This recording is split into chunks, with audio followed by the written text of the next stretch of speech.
O Instituto de Pesquisa Ambiental da Amazônia aponta que houve um disparo do desmatamento em terras públicas federais na floresta desde o começo do governo Bolsonaro.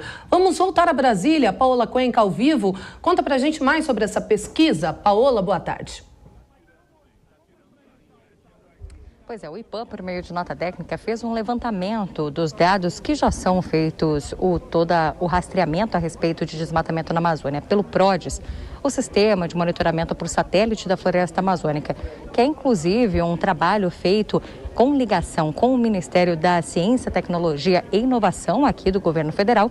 E ao fazer toda essa formulação dos dados, essa análise, eles concluíram que nos anos de 2019 a 2021, ou seja, os anos do governo Bolsonaro, a floresta amazônica passou por uma média anual de perda aí daquele espaço de cerca de 56% a cada ano, na comparação que é feito com os anos de 2016 a 2018, no governo, então, anterior ao de Jair Bolsonaro. Com isso, nesses anos de 2019 a 2021, se totaliza uma perda da floresta amazônica por conta do desmatamento de 32 mil quilômetros quadrados. Além disso, como você já falou, Kalina, a gente tem esse dado que a respeito de a principal parte desmatada em toda a floresta amazônica se diz a respeito das áreas públicas. Então, um pouco mais da metade, 51% das áreas desmatadas são áreas públicas e dessa porção de áreas públicas desmatadas, 83% são áreas que estão ali no controle do governo federal, são áreas públicas federais. De acordo com a nota técnica do IPAM, isso acontece por conta da falta de orçamento que foi disponibilizado para os órgãos de fiscalização ambientais, como o IBAMA e ICMBio, além da mudança de diretores, de pessoas que estavam nos cargos de chefia, mudança de processos de atuação ali dentro dos órgãos de fiscalização ambiental, que acaba atrasando ainda mais o trabalho, a flexibilização a respeito das penalizações. Nisso, o próprio presidente Jair Bolsonaro sempre reforça que, durante a gestão dele, diminuiu o tanto de multas que eram aplicadas pelos órgãos de fiscalização a diferentes tipos de atores relacionados a questões de meio ambiente, também ligados ao agronegócio. E, além disso, o IPAM também cita essa mudança sobre as operações dos órgãos de fiscalização ambiental para as Forças Armadas. E daí eu vou lembrar que desde 2020 a gente tinha aquelas operações GLO, de garantia de lei e ordem na Amazônia, que as Forças Armadas faziam esse trabalho também de fiscalização, de combate aos crimes ambientais. O próprio vice-presidente Hamilton Mourão, que é presidente do Conselho Nacional da Amazônia Legal, falou em novembro do ano passado que ele tinha uma culpa ali a respeito do trabalho das Forças Armadas não ter gerado os resultados que se esperava a respeito de diminuição do desmatamento, porque a integração entre Forças Armadas e os órgãos de fiscalização ambiental acabou acontecendo somente bem no final da GLO, ali a partir de junho de 2021. Até o vice-presidente fez essa meia-culpa sobre isso. Como eu disse, os dados que são apontados pelo IPAM têm como base aqueles dados que já são calculados pelo PRODES, ligado ao próprio governo federal. Bom, Diogo Schelp, aproveitando a fala da Paola Cuenca, Mourão, presidente do Conselho Nacional da Amazônia Legal. O general foi incompetente na sua administração, usando as Forças Armadas de forma equivocada, não conseguiu fazer esse intercâmbio entre FUNAI e IBAMA. Esse desmatamento está relacionado justamente à atuação do vice-presidente? Boa tarde, William. Boa tarde a todos. Acho que não dá para atribuir unicamente ao trabalho do vice-presidente Mourão. Tem que lembrar que o desmatamento é um processo que vem acontecendo aí há alguns anos, né, o aumento do desmatamento. Quando a gente pega a série histórica, desde a década de 80 de desmatamento, a gente vê uma alta constante até chegar ali mais ou menos no início do governo Lula, 2004 mais ou menos, teve uma alta grande, foi o recorde de desmatamento, na verdade, 2004, ano em que o presidente era Lula. Depois disso teve uma queda acentuada, isso pode ser atribuído a políticas para conter desmatamento, mas também tem a ver com questões econômicas, com o uso da terra, com a pressão que determinadas atividades podem exercer sobre a floresta ou não. E a gente tem, desde o início do governo Bolsonaro, sim, um aumento ano após ano nesse desmatamento. Há uma postura do governo desde o começo, isso foi amenizado aí nos últimos tempos, mas no começo do governo Bolsonaro a gente viu uma postura contra as atitudes de proteção da floresta. A gente viu discursos, uma retórica que, por mais que bem intencionada, no sentido de falar sobre a questão do desenvolvimento econômico da Amazônia, também deixava de lado e alienava esforços que já vinham sendo feitos, inclusive esforços com a colaboração de outros países. Então, é um processo que vem desde antes do governo Bolsonaro e não se pode atribuir apenas a Mourão o insucesso em conter essa alta. Fabiana, o estudo também alerta que a tendência é que esse desmatamento cresça ainda mais se 2 projetos de lei que estão agora em discussão no Congresso sejam aprovados. Um deles sobre a regularização de áreas desmatadas e também sobre a atividade de exploração mineral em terras indígenas. Os números já não são bons, como a gente viu aí essa pesquisa do IPAM, e gostaria a sua percepção, a sua avaliação sobre esses dados.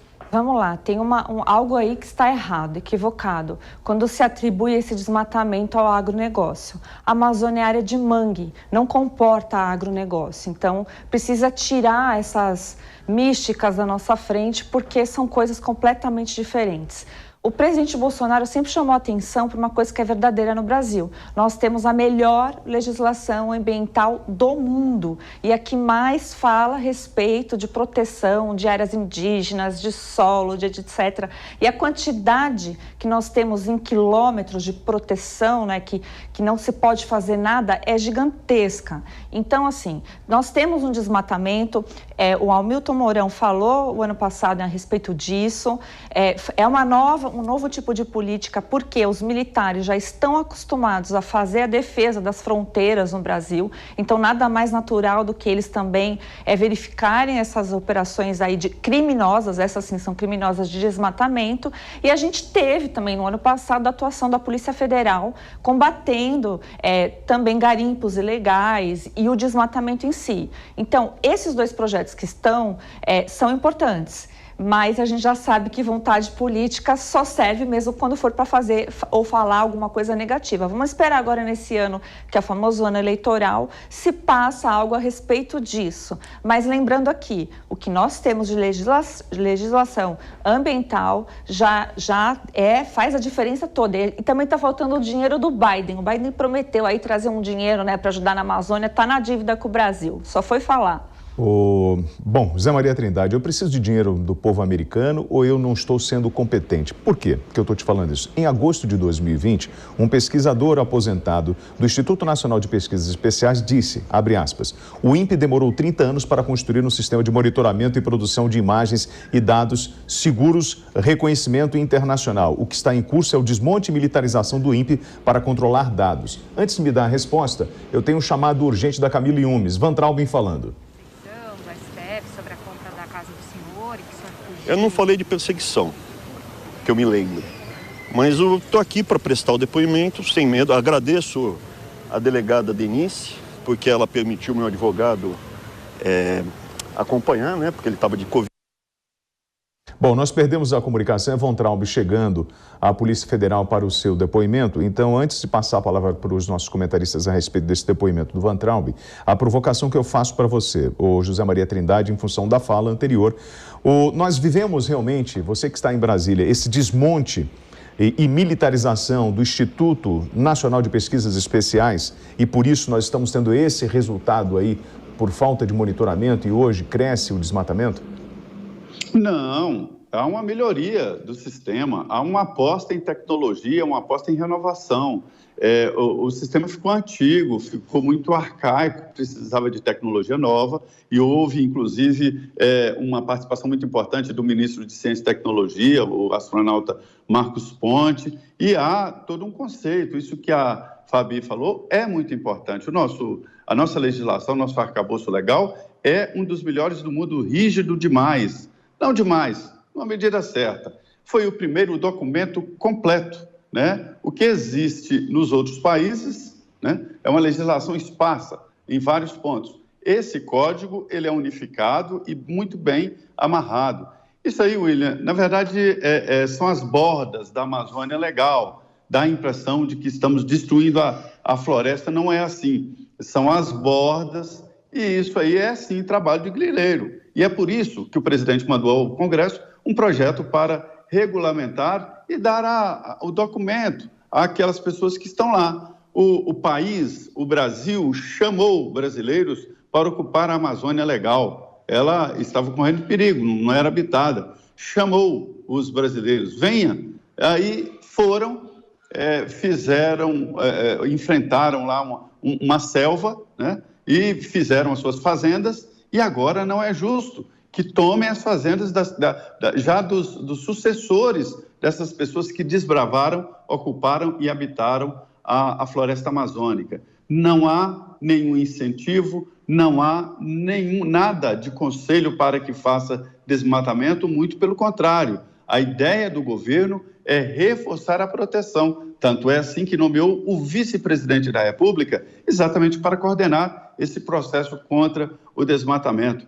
É muito importante que isso seja dito, William, porque maus brasileiros acabam agredindo a imagem do Brasil no exterior e passa a ideia de que estamos fazendo isso aí, essas imagens, para aumentar a área plantada. Não precisa. Com a área hoje já plantada no Brasil, nós já somos o maior produtor de grãos do mundo, então não precisa de ampliar. Quanto à regularização, é para cobrar. Se houve a regularização através do GPS, se sabe qual é o CPF daquela pessoa daquela área. Pois é, Diogo Schelp, como dizia Zé Maria Trindade, a nossa imagem no exterior não é muito boa, principalmente para alguns países da Europa, principalmente por causa dessa fama aí, né, de desmatamento. Exatamente. Eu estou com o Zé Maria nessa posição de que não há necessidade de expandir. O Brasil tem uma agricultura e um agronegócio muito produtivo, com as terras que já são ocupadas, não há necessidade de expandir. Agora, eu queria fazer uma correção, né? A Amazônia não é área de mangue. A Amazônia tem mangue em alguns estados, por exemplo, Maranhão, Amapá, mas não é uma área de mangue. A Amazônia é muito grande, tem outros estados com maior área ainda. Então, o que acontece, e o agronegócio, sim, pode ocupar a Amazônia, áreas do bioma amazônico. O que acontece é que a Amazônia, né, a vegetação, geralmente é muito úmida. É muito difícil você chegar, fazer uma fogueira no meio da floresta amazônica e tocar fogo na floresta, porque a Amazônia é muito úmida. Então, o que acontece normalmente quando se quer derrubar a mata para atividade de agronegócio, obviamente de maneira ilegal, mas é possível fazer isso também legalmente, porque as fazendas na Amazônia, por lei, podem desmatar até 20% da área. É muito pouco, é uma regra muito rígida, sem igual no mundo todo. Mas o que se faz é derrubar a floresta primeiro, e depois, quando aquele mato, aquele material seca, aí sim se consegue botar fogo. Sobre a questão internacional, de fato, esse problema do Brasil, esse problema da questão do desmatamento é usado lá fora para fins protecionistas. Principalmente a gente vê isso por parte da França. A França tem um histórico de protecionismo, de subsídio do seu setor de agricultura, e o presidente Macron não perde oportunidade para, toda vez que há um dado novo em relação à Amazônia, apontar o dedo para o Brasil e, inclusive, usar isso para atrapalhar as possibilidades da Mercosul, né, fechar e concluir aquele acordo com a União Europeia.